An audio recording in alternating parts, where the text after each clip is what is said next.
welcome everyone, and everyone who's outside also, please feel free to come on in. Is it more people? We're welcome. We are now going to talk about a hot topic currently of investing in this joyful landscape that we are dealing with, either from the VC side, i.e. the companies and equity in itself and the projects, or in the tokens / shitcoins or whatever precedent coins we might experience over the next days. So by that, we have a great panel of us. We have had a little challenge due to the Davos traffic, so we have a beautiful swap here in the end. But I'll just pass the word forward now, so I'll let all of you introduce yourself, and you can say just a brief word about your project and what you do, and what we will discuss further, we will go into. So if you start, Lisa, if you pass it by. Good morning, everyone. Super excited to be here. My name is Lisa. I'm working for CoinShares, Europe's largest digital asset manager. We manage 8 billion, and we are the first issuer of ETF in Bitcoin. So today, I'm going to bring my experience by talking with institutional investors. What is their sentiment? What are they thinking about tokenization? And I'm hoping that it opens your mind as well. Okay, thank you. So I'm Ebba Teding, and I'm CEO and co-founder of a venture builder / investor studio called 4+ Ventures. And to explain what that means in our terms, it's we co-build, we find the good entrepreneurs who build stuff, we co-build with them, and then we also invest in what they're doing. So we're active owners. And we're interested in basically everything that is, well, lucrative in the long run, I suppose. So that could be both equity and tokens, and that's what we're investing in. Wonderful, thank you. My name is Shrez Ahmed. I'm the managing partner of Stone Partners. Been active in this industry for the past 8 years. Stone Partners is a professional services firm. We structure and grow Web3 ecosystems. And so we're seen as a little bit of a strategic management consultancy firm. We did one of the largest M&As in this space, $7.2 billion merger between SingularityNet, Ocean Protocol, and Fetch. We've worked on quite a few interesting strategic deals, so maybe taking equity and tokens from a bit more of a macro perspective here today. Morning, everyone. My name is Anatoly, also known as Davos Sasha. I run a regulated quant multi-strategy hedge fund out of London. Prior to that was with JP and Goldman, and essentially the mission of our fund is to bring institutional grade market neutral solutions in the crypto space, control volatility and extract alpha from the market. So I'm crypto short, and as everyone is like super institutional, I'm more like here for the fun and entertainment part, and don't trust my advice, question everything that I say. You might do the same with all the others, because I know them pretty well. Too well. So I have an advisory firm, but I also do entertainment education, running a podcast, and end of the year investment is coming back. So, and I don't know. I just keep talking till Magnus says. You go. I know. I need to stop it, man. But I'll let you actually start, because I think what we should start about is one of the hot topics here this week actually.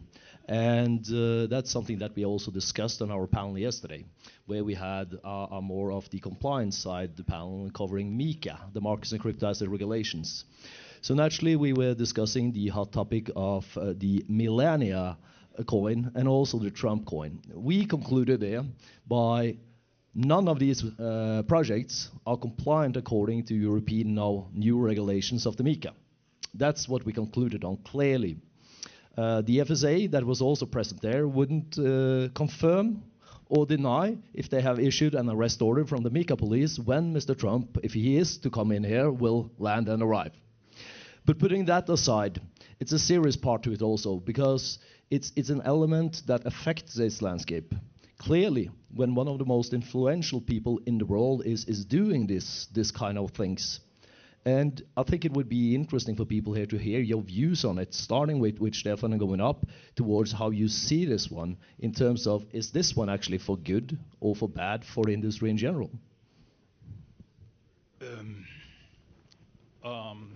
I'm not a native speaker, so I need to put it at the front. So you would see me cursing quite a lot, or hear me cursing quite a lot.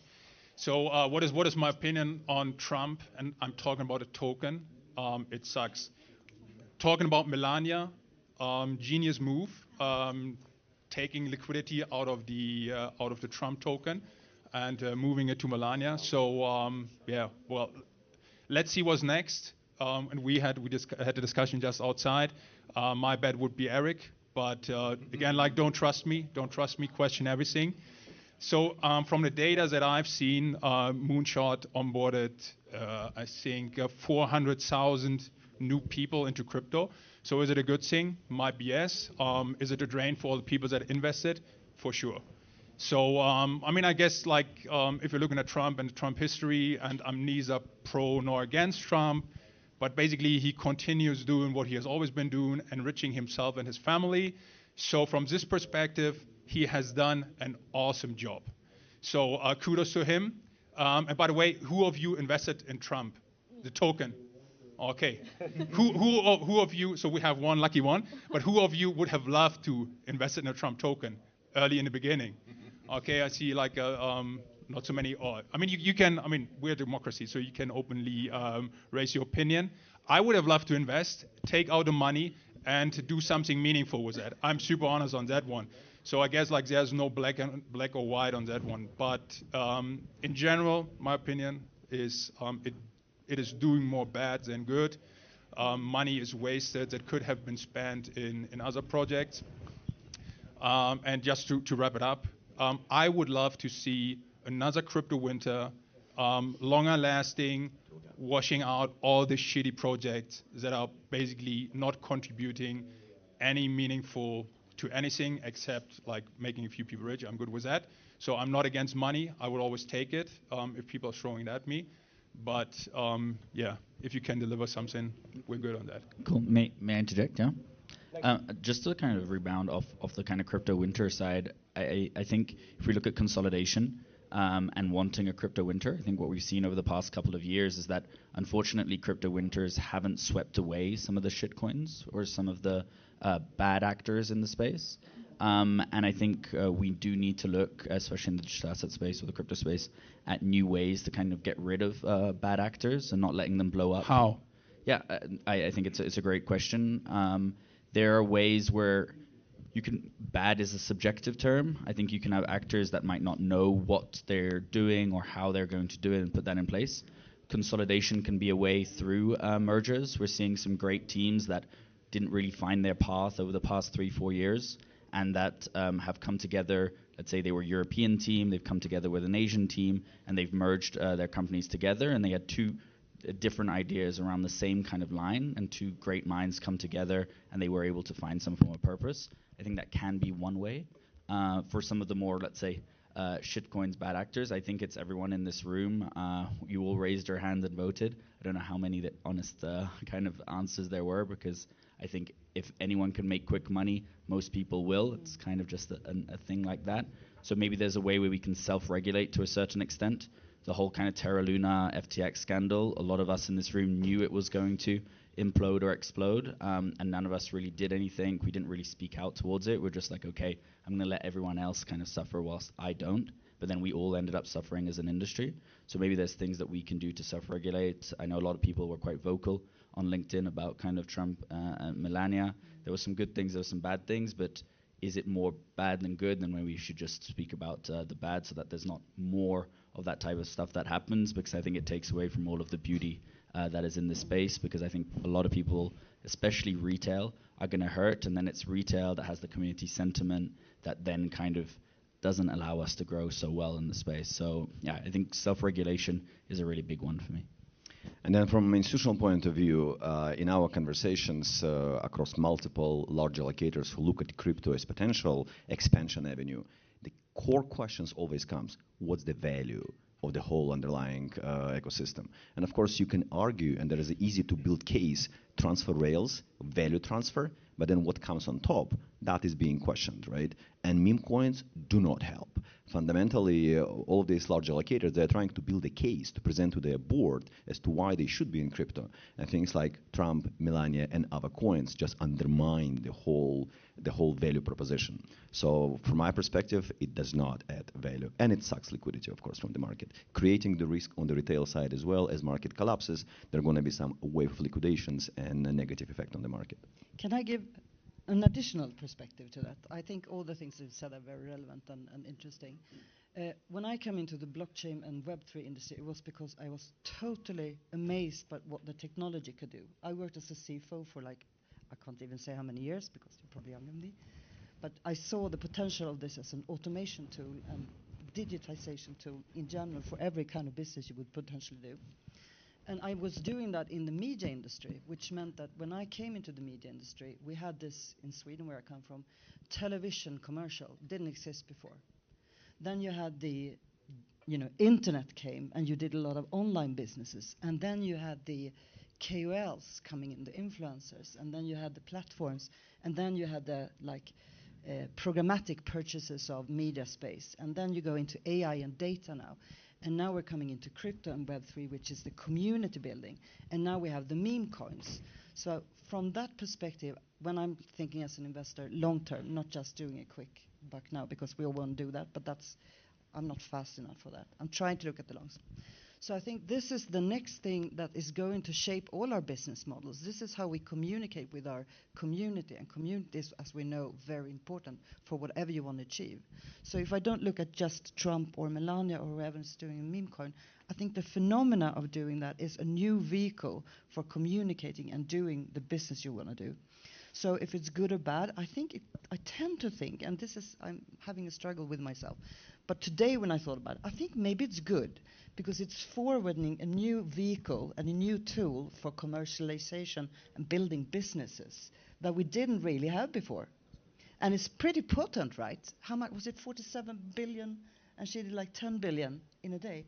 It's got power, right? It's a very strong tool. I know, it's crazy.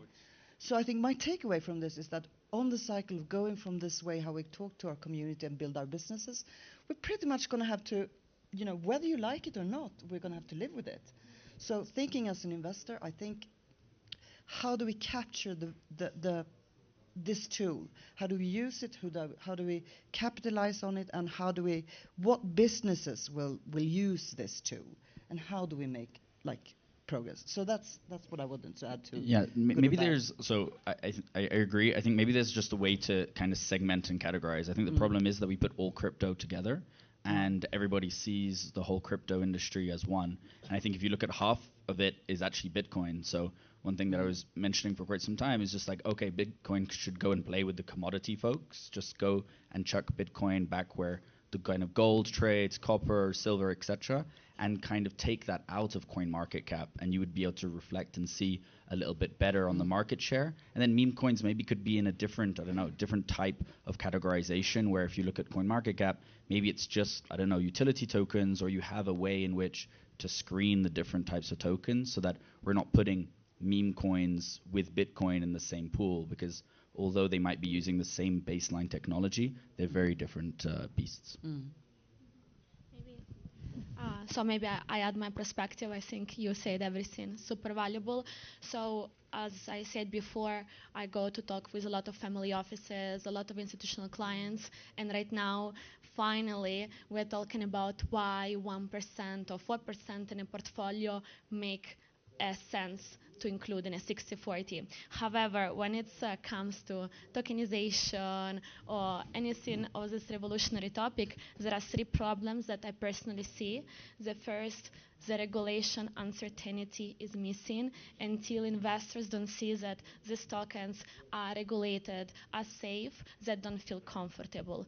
Second point, education. Yes, we understand Melania, Trump, but they don't get it. They don't get, as Anatoly said, the value of these tokens until they don't understand again what is behind, how they're working, what's the purpose of that, they're not going to invest. And the third, it's mindset approach. So I'm talking personally to experts, portfolio managers. These people are so used to invest in alternative investments like private equity, VCs, hedge funds, and for them it's going to be super, super difficult to switch the mindset. So when you talk to them about tokenization of tokens, it's like talking about I don't know, a topic from Mars, right? So in my personal opinion, it's a great technology. It's gonna be a revolution. I agree with you. We have to live with it. But till we don't see these three changes for traditional investors, it's gonna be hard to enter in the market. Maybe Natalie, you agree? Or? I do. Okay, perfect. No, and I think that's what we clearly see in general, because if it's a meme coin in itself from a president or something else, that's the fact of currently what is driving the market when you actually look at the numbers, when you also saw of how the liquidity of Trump was drained when Melania went up. So it's not like it's new, fresh money or crypto money coming in. So Melania sucked liquidity out of you can frame it in many kind of way. That was your words, Stefan, not mine. But I think we all are aligned on that one. Although it seems to me that unofficially it's two different teams that has done these projects. So I don't believe they're too close in that bedroom. Actually, that's just my 5 cents. Same goes for Trump and Melania. But just rumors here. So exactly. But I think on this matter, you know.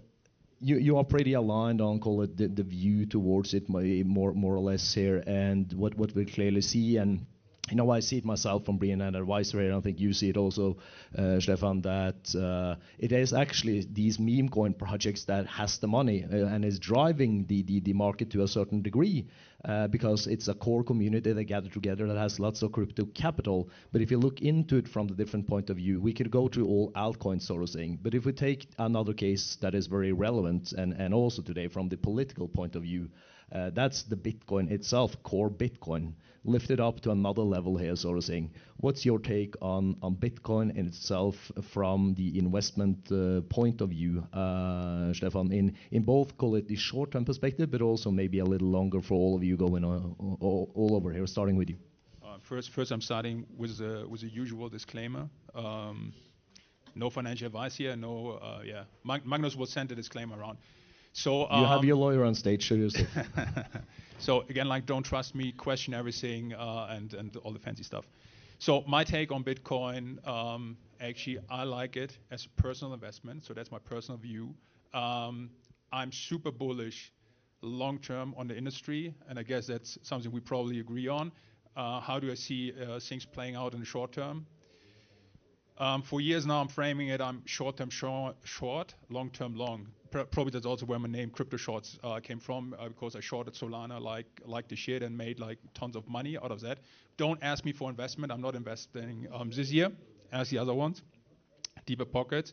But I think I always have like a feeling, okay, does it really make sense? I mean, I come from the commodities world. I'm former investment banker, former family office guy, had my own mining operation in Africa. So I always have a bit of an issue like comparing Bitcoin to the crypto gold or whatever kind of shit. I like the narrative. Which might make sense from some perspective. But as we all said, like it's a lot about marketing. And I think from where I think it makes sense, to bring it to the forefront of the head of the people. So to make people realize there's something out there, that they have like a reference point. And from what we said earlier, and I guess all of us, my point is just like made me realize everyone on the panel did a shitty job. And why I'm saying this, we all did a shitty job combined in educating the people. So telling people, okay, what is crypto about? What is it we're really doing? What is it we want to change?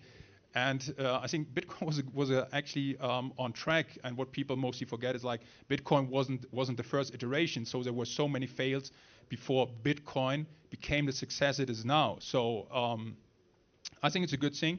And I guess it also addresses a bit like what Shiraz and the others said, is like, okay, give it some air to breathe. Let's see how it plays out. Maybe now it's a time for or maybe now the M&A wave starts. I don't know. So, but from what I've seen, Bitcoin has been pretty consistent, even though we're looking at the volatility over the last days and weeks, and how other tokens are driven. I haven't seen this in Bitcoin.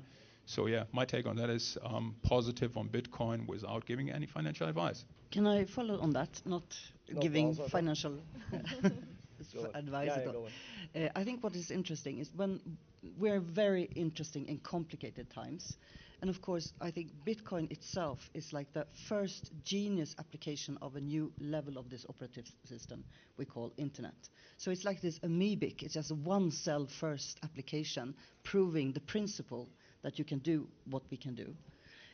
But I think also what's really exciting, and I read, I think it was the Bitcoin Swiss report, where you can actually see, and I think this is a concept that we need to take to heart, the concept of exponentiality, where things, together create something that makes it speed up in speed. We're not going to have, I think, not an advice, a linear curve. I think it's going to be exponential. And actually, if you backtrack to like the 2017 and the 2021 hype cycle and the cycle you see now, the same movements, they're kind of repeating themselves. You get like 6 months of hype, and then it dies. But when it dies, you keep building, and it raises, and then it goes up. And if you follow this curve and see how much money has come into the business, it's actually exponential.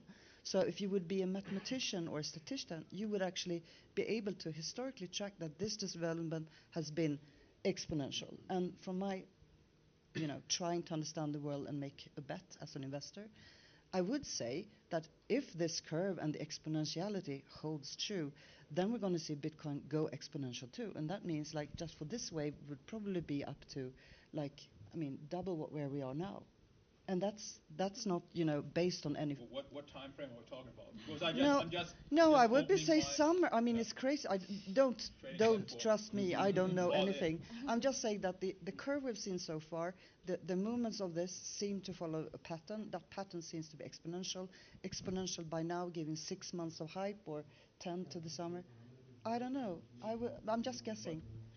So okay, I'll just quickly, because I feel like Bitcoin or the whole blockchain ecosystem was never really challenged, and challenged in a sense like we had probably the lowest interest rate for decades now, so there was cheap money and there were like lack of competition in investment terms.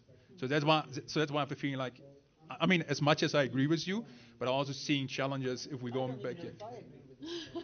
That's the best thing.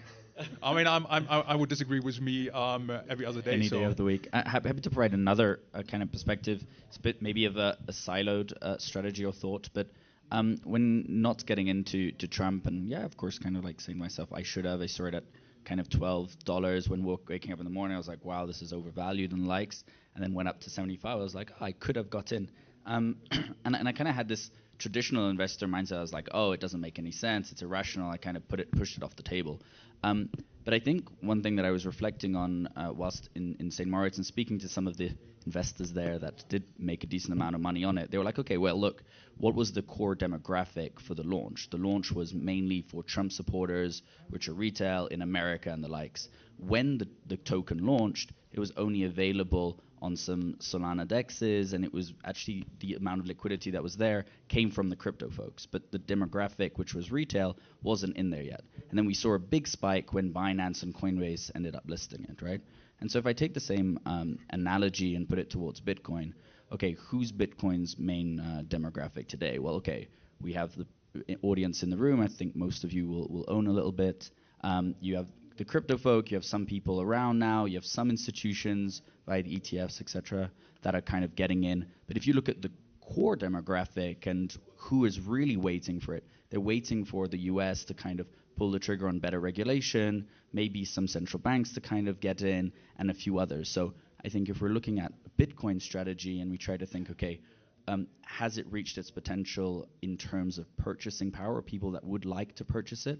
I think today it's still under-purchased from that standpoint. So if I think we look at a price to supply ratio, I think it is still undervalued just for the people who would want to buy it given a certain set of criteria haven't bought it yet. So that's my perspective. I think if you look on the changing demographics, I believe, on the verge of significant change from retail to institutional allocators. And what BlackRock, Franklin Templeton, and Fidelity did the last year, really kind of reopening this market for institutional allocators, is a game changer, right? So the ETF launched by BlackRock happened to be the most successful ETF launch in the history of ETFs, which is roughly 35 years, 11,000 or so ETFs launched, and yet Bitcoin roughly accumulates over 50 billion in the first 12 months. So what it means that many people in this room would own Bitcoin directly, of course. We're not that dependent on ETF as an instrument to access this new asset class. For people like, you name it, largest hedge funds, wealth managers, private banks, they need an instrument which is recognizable and they can book it on their accounting systems, which means this market will be driven by these inflows coming from institutions, and that will long-term propel the price of Bitcoin. At some stage, there's going to be a shift from BTC to other crypto assets, but this is restricted at this moment of time because of the regulatory structure. We are in conversation with a bunch of allocators, and what they can do potentially at this stage is Bitcoin and Ethereum, which is very limited, right? And they expect SEC and CFTC change to come and potentially drive much wider number of coins they can access. Thus, we're going to see perhaps some shift from Bitcoin to other assets, but not for the foreseeable, for the next 12 months or 24 months, and BTC will remain the core asset for institutional allocators. So I'm going to talk from portfolio management perspective because CoinShares, which today manage 9 billion in 2015, launched the first ETF, at the time synthetic, that was purchasable on a stock market in Stockholm. So basically we have done this analysis of taking a 60-40 portfolio, taking out 2% from equities and 2% of bonds, and see how a 4% in Bitcoin is going to interact with the portfolio. And the findings have been spectacular. So what happens? When you keep a 4% in portfolio of Bitcoin, clearly volatility is high. Just to remind you, 10 years ago, volatility was 250%. Now we're talking about lower than 50%. Anyway, so what we have found that returns go 3 times upper, but volatility goes up to 30%, and drawdown go up to 40%, and Sharpe ratio is below 1. And whoever manage money here, we all know how Sharpe ratio above 1 is sexy, right? But then we have done another analysis. We have rebalanced 4% Bitcoin in this portfolio every quarter.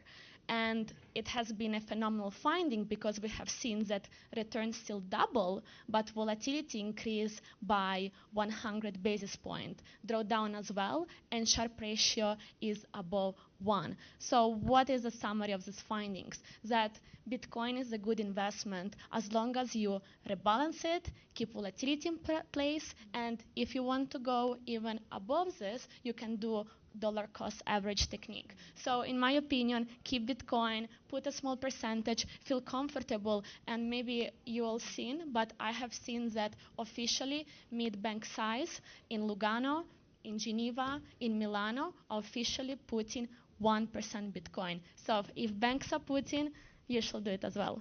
That's counterintuitive that adding Bitcoin actually does not destroy your volatility and drawdown profile. But you're absolutely right. Anything between 3 and 5% actually has by far more positive impact on the portfolio construction without really materially changing or impacting your drawdown profile. And BlackRock is actually on this mission to deliver this message to the wider investment community. It takes time. It's certainly kind of a learning process.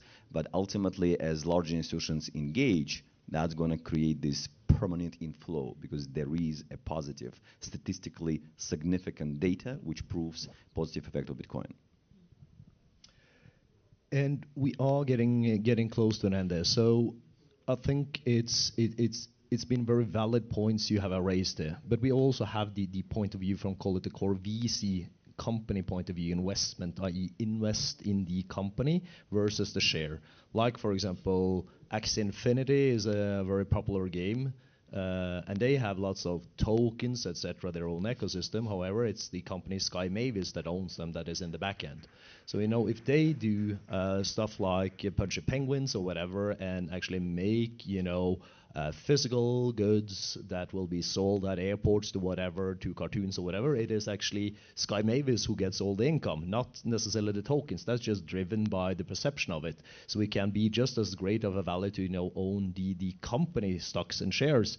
And I, from being an advisor, is also often giving sort of the option of having both or whatever. So finishing off, I think it would be interesting if we hear from all of you. What's your take in terms of getting, call it, into the stocks and shares of a project, or the token side, or both? Just very short now, one minute each. Yeah. Okay, show me the money. So most of the people don't give a flying fuck. So do I. I mean, I come from a traditional VCP world where you were expecting to hold equity for 10 years. Things have changed so dramatically, and there are coming so many projects. So my short take on this is a good mix: equity plus tokens. And for most of my VC friends, it's basically a risk play, because at a certain point, after 6 months, you're break even on your asset allocation. So that's what I'm seeing. And I'm not saying that's a good thing for all the projects out there. So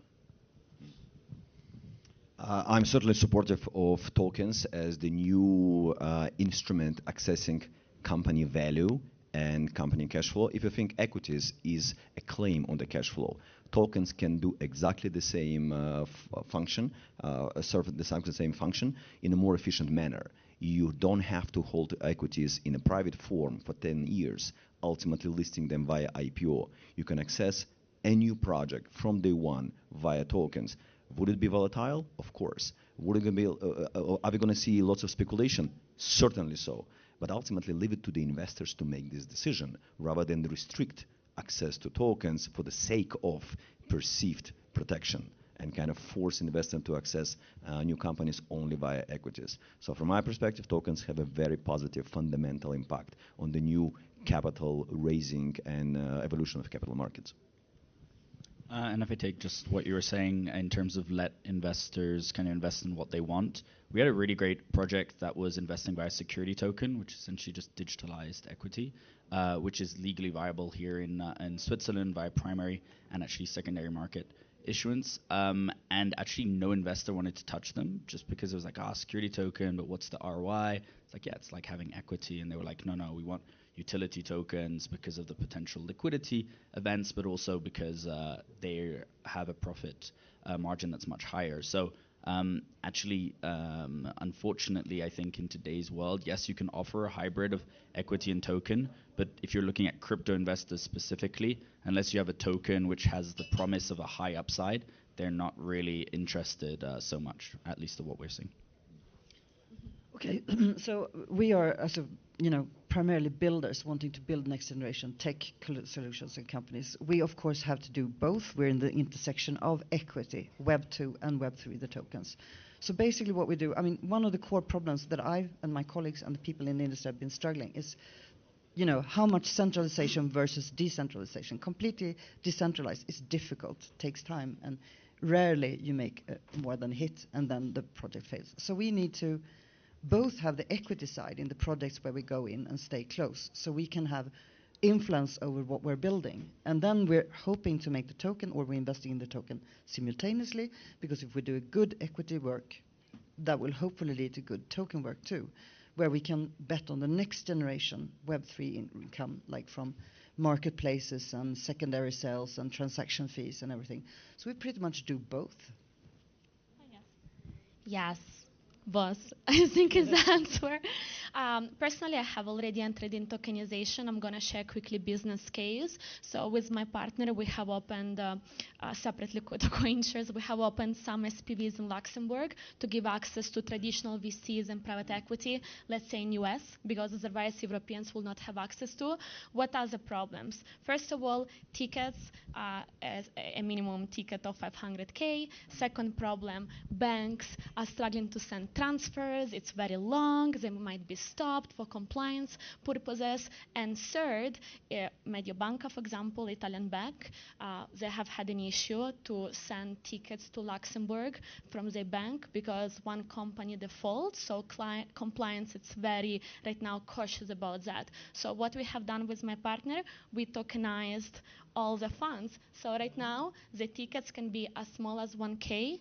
Secondly, the transfers as fast as few hours. And third, you don't need bank anymore. I think it's a revolution, honestly. And thank you so much for everyone being here. Thank you. Thank you for listening in. And thank you, all the panelists.